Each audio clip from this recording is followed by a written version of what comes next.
pour appuyer la constitution de cette commission, Hosson, rapporteur de la commission, met en avant le fait que depuis Mesmer, le magnétisme a évolué. Les baquets n'étant plus en usage, les traitements publics ont cessé, les crises ont disparu, et avec elles les risques de voir des jeunes femmes céder à l'immoralité masculine. En 1831, après 5 années de travail, Hosson encourage les magnétiseurs par la présentation rendue publique d'un rapport favorable, mais qui ne sera pas pour autant adopté par l'Académie. Nombre de médecins, magnétiseurs eux-mêmes, exhortent Hosson à faire adopter son rapport, mais son contenu extraordinaire effraie la vénérable assemblée. Hosson aurait amplifié les assertions les plus extravagantes des magnétiseurs et l'on peut comprendre que l'Académie hésite à publier ce texte.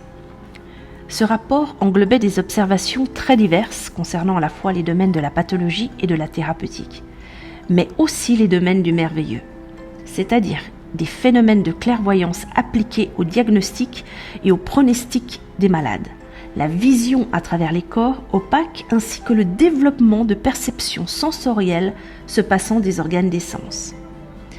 Un académicien, nommé Castel, déclara que si la plupart des faits étaient réels, il détruirait la moitié des connaissances physiologiques.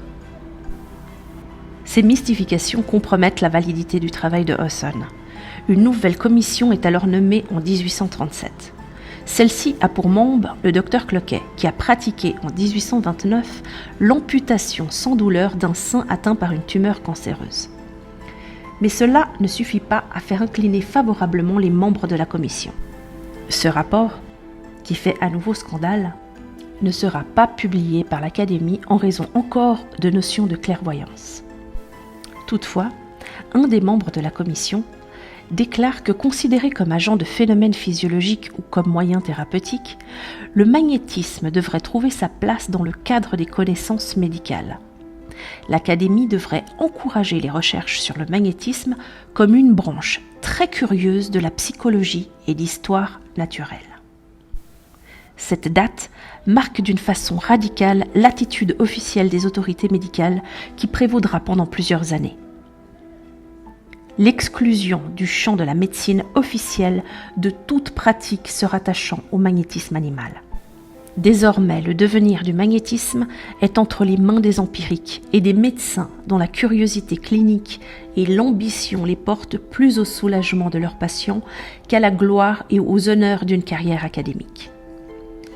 Le temps de la reconnaissance n'est pas encore venu. Cependant, par touches successives, se forment des courants de pensée qui bientôt cristalliseront un corpus affiné de techniques thérapeutiques nouvelles.